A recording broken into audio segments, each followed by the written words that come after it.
Hello, everyone. It is Monday again. Welcome back. I'm Rita Ernst. I am the author of Show Up Positive, contributing author to best-selling Culture Impact, and we are here today for the Monday Minute. So this is my opportunity to join you and talk to you about our Show Up Positive Sparks. And we've been working through my little mini book of culture repair sparks. So these are the 24 ideas, inspirational ideas you need to pay attention to give your time and attention to if you want to improve, if you want to have the workplace culture that is going to invite the best out of people. And so we've been working through this all year. You can go back and watch the replay on YouTube, on LinkedIn, on Facebook, for any that you've missed. Each week we do a new word. We do it for 2 weeks. We start with mindset first, and then we talk about taking it into the team. And our word this week is proactive. Pardon me while I adjust my camera just a little bit. So I know that all of you appreciate having people around you who are proactive. Proactive people don't wait to be asked or told.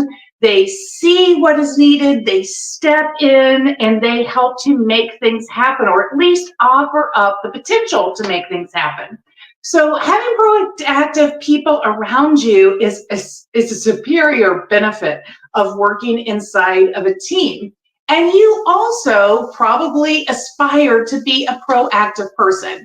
And yet the other side of proactive is procrastination, right? And so many of us struggle with procrastination. So what I want to talk about around being proactive today, and that internal critic voice in the back of our heads that beats us up for not being as proactive and not being on top of things, is the discernment that we need to recognize when it is really a discerning voice in our head that says the timing's not right, we should be waiting on this, versus when we are avoiding. And because we are avoiding, we are procrastinating instead of being proactive. Because let's face it, it's pretty easy to be proactive if it's something that feels good to you, if it's something you really want to do.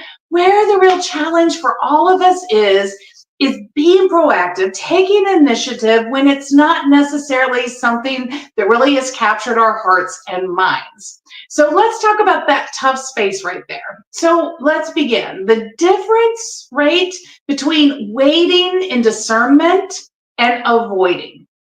How do you know where you are? How do you have the right mindset around this? So if you are not being proactive, or maybe the proactive step is to wait, right? So what are some positive reasons that we might proactively hesitate to take action?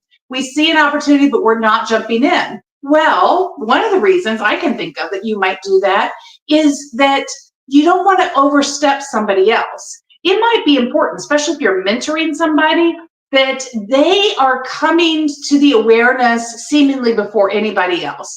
And that is if they are the first to name something, right? It's going to increase their sense of trust within themselves about their own thinking. So this is something that you know, sometimes you might see something but you think, I'm just going to sit here, I'm going to pause for a minute and allow somebody else to step forward. This can be an act of discernment, right? When you are really thinking about it would be good for the team, it would be good for an individual.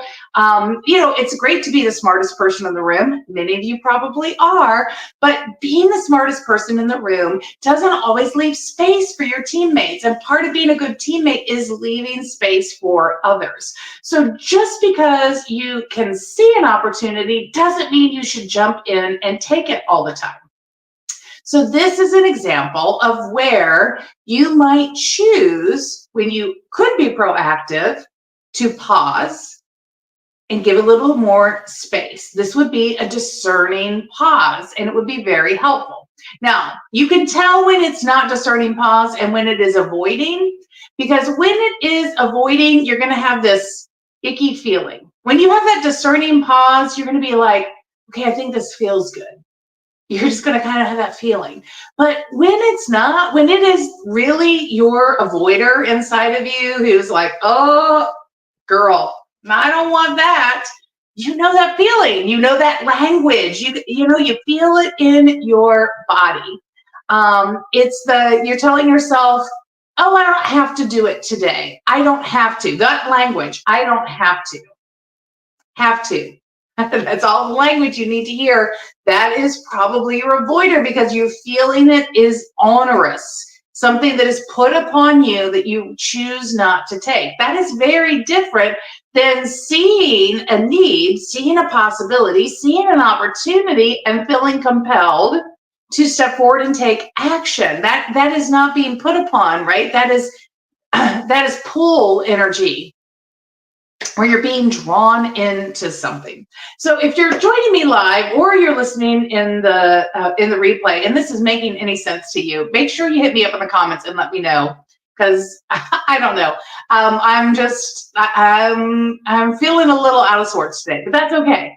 So that's the idea I wanted to share with you, that just because we see the opportunity to be proactive doesn't mean we have to jump in. Sometimes we can pause, but we want to know the difference between when it's really appropriate to pause and when it is really just our avoider. And it's really going to be in how it feels inside of your mind and your body and the language that you are choosing. So this week, I want you to identify your opportunities where you could potentially be a little more proactive than maybe how you have been or could be. And then, no, that doesn't mean just because you think, oh, I could jump in and help this person, doesn't mean you should, or that you shouldn't ask for permission first. It's just recognizing. And I want you to start recognizing when other people around you are operating proactively or creating that kind of space for you as well, because this makes us good team members. Good team members use their emotional intelligence to really read the situation and know like when action is good and when maybe it's better to have that pause.